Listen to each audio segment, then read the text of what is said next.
Sur toutes les tables de son atelier, du bois de Spa.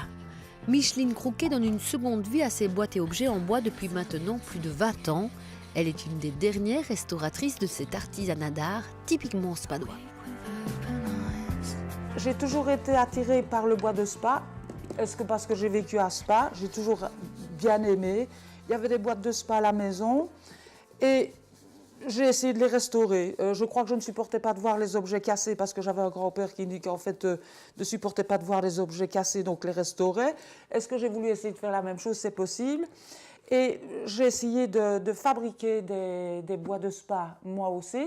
Et c'est en allant trouver les fournisseurs de produits spécifiques que finalement j'ai découvert comment il fallait les défaire, si je peux dire. Comment je pouvais aller dans l'autre sens, donc en fait les restaurer.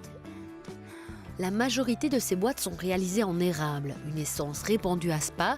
Mais ce n'est pas le bois utilisé qui donne aux objets le nom de bois de Spa, bien la manière dont ils sont conçus et réalisés.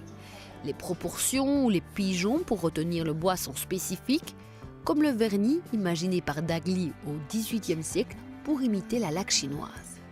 C'est un vernis qui se pose avec le tampon, en faisant de petits cercles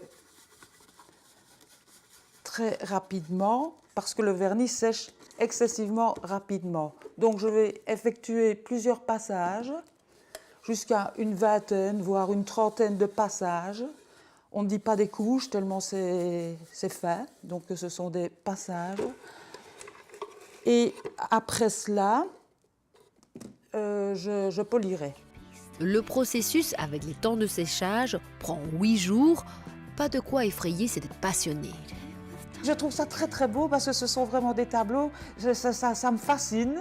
Alors l'intérieur c'est toujours un plaisir parce que les boîtes à couture, il y a plein de petites boîtes, il y a des tiroirs secrets, il y a plein de choses comme ça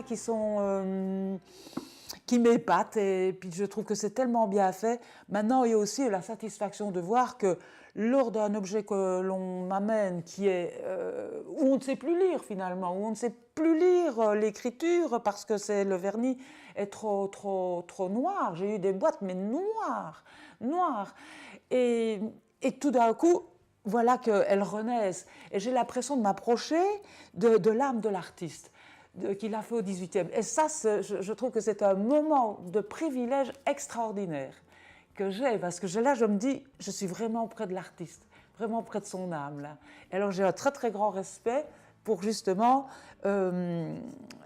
restaurer, mais avec la plus fine pointe de pinceau que je peux trouver, pour ne surtout pas recouvrir un millimètre ou un quart de millimètre de ce qu'il aurait fait.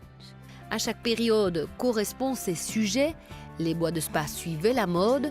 Lorsqu'elle crée de nouvelles boîtes, Micheline Crouquet ne cherche donc pas à imiter, mais imprime sur le bois son propre style.